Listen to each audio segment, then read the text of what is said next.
Alright, I am going to do a tutorial on blogging SEO, and I'm by no means an expert, but this is just some of the stuff I've been learning over the last couple of weeks and I've been trying to implement into my posts. So here's a post that I was working on today, and the topic that I was going to write about was living on a budget. And so I actually just wrote this entire blog post and then I said, what is this post about? But a better way to do it is to think about your topic, your general topic that you want to write about, which for me it was talking about how I had lived on a budget in the past.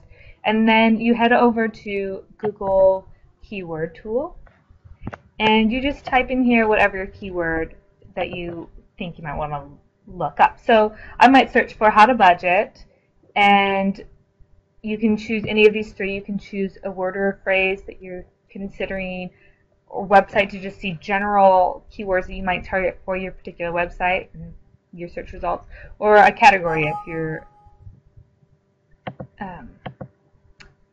if you have a certain type of category that you work on a lot, you can search keywords for your category. So I searched here for how to budget, and you can see the exact keyword phrase.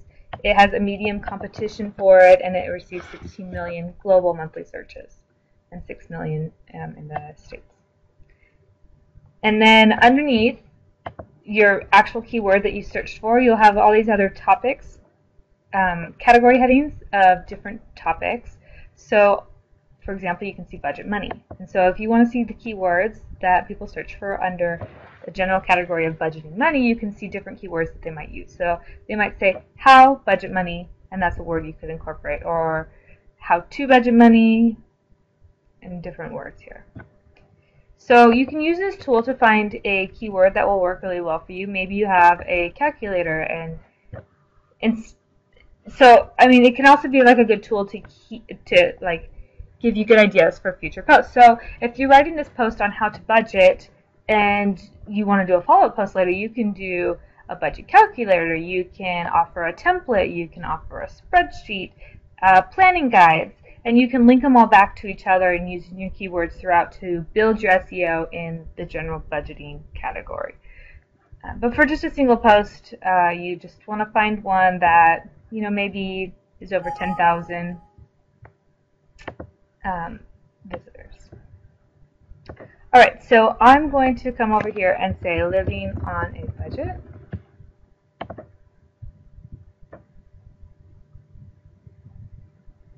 Okay, so this is what I actually did the first time. I came in here and I said living on a budget, and it showed low competition for it, which means there are less people that use that keyword and are trying to gain their SEO for it. So you'll have better chance of being seen with a low competition. And there's 18,000 global monthly searches. So this is a good enough keyword for my purposes, and it went perfectly tied into what I had already written.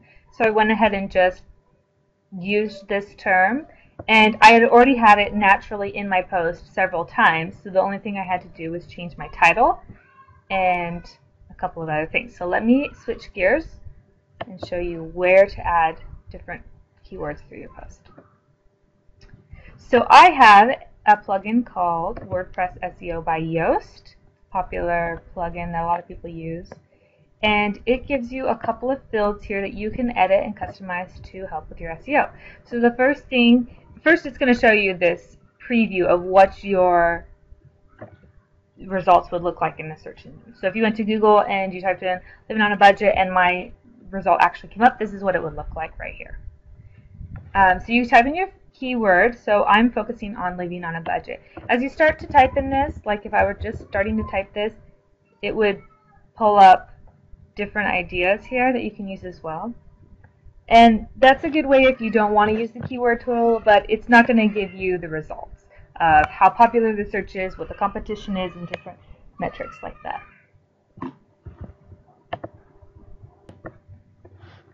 Okay, so after you type in your keyword, the plugin will analyze your content and see how it compares to, if it has all these certain things that you really should be including in your post.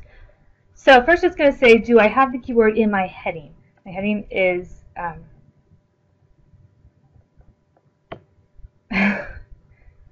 drawing a blank here for a minute. Page title, page article heading. I think that article heading is this SEO title. Let me see if I'm right here. That's the page title.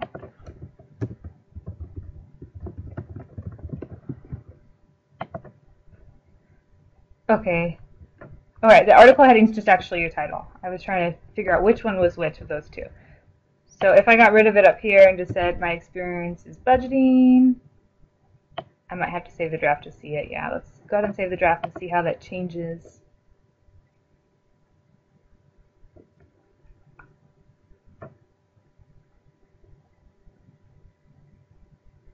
It's just loading here. Okay, yeah, so the article heading no longer has it because all my post title actually says is my experience is budget. So I'll update that when I next update. Okay, so next thing, so that just means include your keyword when you're writing up your title, and also you want to have it in your page URL, which just shows you right here. And if you're using WordPress, you can customize your URL right here. So if you have like maybe hashtags or a long drawn out title that you don't want to use, it's because it's going to automatically generate your link as your title here. So if I went on and on in my title, I could just shrink it down to an actual short link here, which is much more SEO friendly to be a short link that includes your keywords and maybe what your post is about. So if you're doing a giveaway, you probably just would like exclude the giveaway term here because it's a short-lived thing and it's not something that your post is going to be around long-term for, and maybe you want to keep it in there. That's really up to you. But so if I wanted, I could just get rid of this first part and say living on a budget, but this title's not too long and I think it speaks on my entire topic of my post, so I will leave the entire link for this post. Okay, the next thing is you can come down here and you can change your SEO title. Like I said, if I had a hashtag down here of budgeting so that when it goes out to my different social media channels, it includes this hashtag, I wouldn't really want to include a hashtag here in my SEO title because it's not going to really help me with SEO. So I would just shrink it down to be a more appropriate length if it's long and say my shortened title here. It also is going to show you the characters you have left. So here I have 23 more characters that I can write. If you have a longer than 70 character long title, it's going to cut it off and just show them as much as it can up to the 70 characters. It's a good idea to have your blog title or website title at the end of the title, SEO title here, so that people will continue to see your website and start to think of you as a reference point. If you have it at the beginning, they might just not grasp that this is an article on budgeting, and they might just think, oh, well, what is a mom's take about, and skim down to the next result and the next result after you. Meta description is the description here underneath your title, your link, and then it shows your description here. So you can edit this. If you don't edit this, it's going to automatically pull something from your post and hope it's appropriate, which is still better than just the first, 100 characters of your post.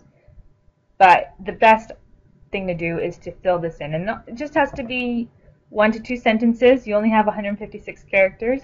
So I just wrote my personal experiences of the ups and downs of living on a budget. Make sure you include your keyword here. That's here on the list, and meta description has your keyword. Tips and lessons we learned while trying to live within our means when the pay cut hit. And so I just gave a brief description, so if somebody reads this in Google, they'll see what my post is about. Maybe it'll interest them and they'll want to click over and read it.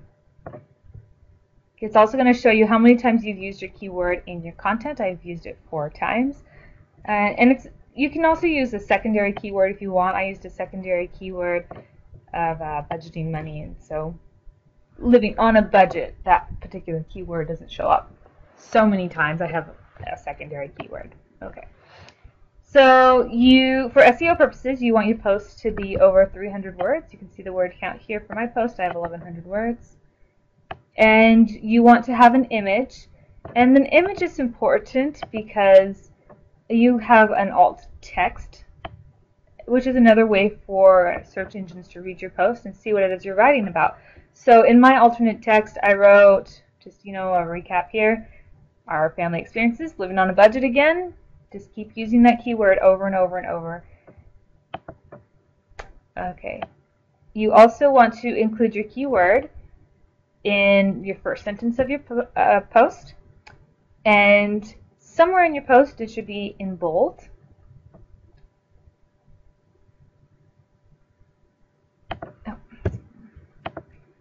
So you can see my two keywords, my primary and my secondary keyword, both here in the first paragraph and both in bold. It's pretty hard to include your secondary keyword in the first sentence and feel natural and flow. So probably just in the first sentence, your main keyword. Okay, so I just wrote my story that I had written. It's a good idea to link back using your keyword to another article, or you can use a different article's keyword and link it in here. So if I have a post on a budgeting spreadsheet, like we talked about, could be a different keyword, I could use the word budgeting spreadsheet and link that term to the other post. If you can include like bullet points, those are looked at well for search engines. Just, it's a different kind of formatting. You also want to make sure you include an H2 tag. You do that over here in this drop-down menu. If you're using WordPress and you don't see the drop-down menu, there's this setting here called Show and Hide the Kitchen Sink. So you just would click that and it'll give you the additional options. And so you just click on your row and you say, I want to make this a H2 versus a paragraph. For most blog WordPress themes, your post title will be considered an H1 tag, and you only want one H1 tag for your post. And so any additional main points you want to have to break up your text should be an H2, and ideally would include your keywords. So I include mine here, and I used my secondary one as well in an H2. If you have headings that you want to make that aren't really relevant, like maybe for a giveaway post, for example, you might want to say, win this here, but it has nothing to do with your post or your keywords that you're trying to gain SEO for. Choose something else, like maybe make it an H3, or make it bold in a different color, and different ways to make it stand out instead of using H2, because Google will search your post and see the headings that you use and consider this is different sections of your post describing different things, just like I have here. So I talked about my tips for living on a budget laid out here, and then I'm switching gears here, and I'm going to talk about how you can make budgeting money more simplified. And this particular post is a sponsored post, so I'm now adding in my information blurb about the sponsor here at the bottom of the post.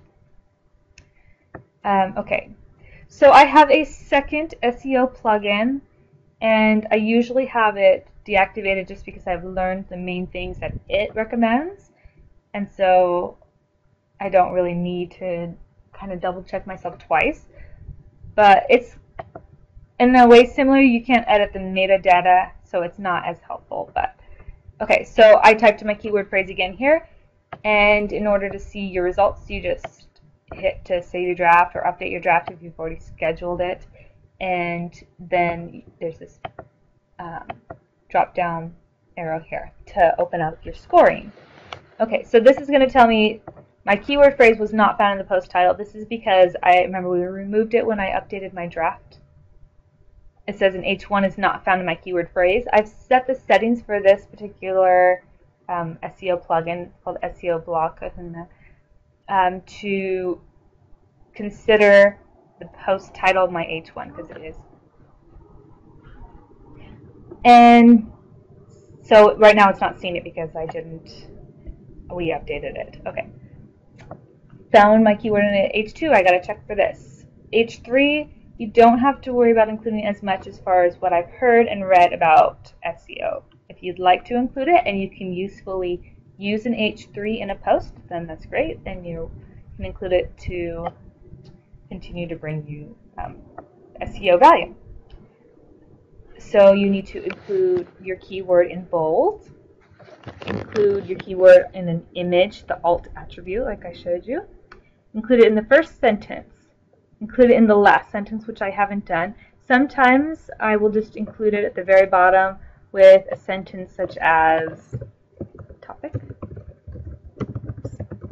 Topic is living on a budget. And it really can be just that simple, or you can wrap it up with a question like, what are your family tips for living on a budget?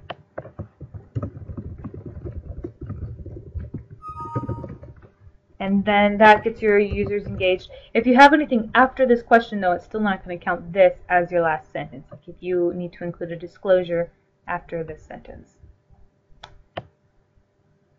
Okay, so it found a keyword. I linked back using the keyword phrase to a different post of mine. The amount of words is over 300, which is good.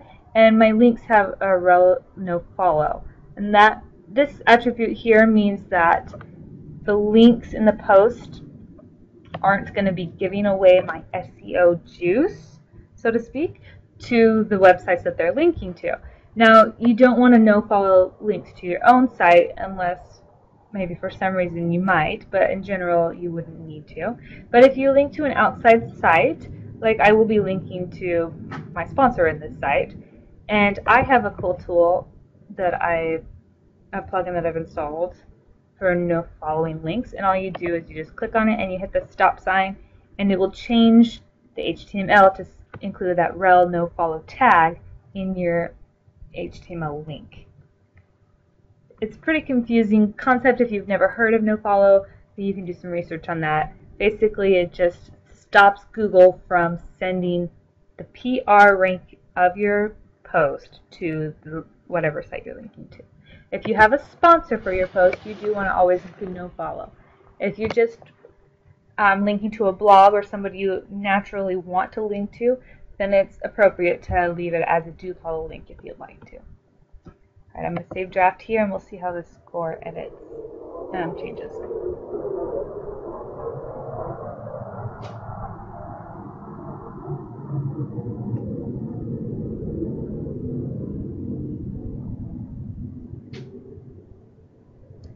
And my internet is going very slow tonight.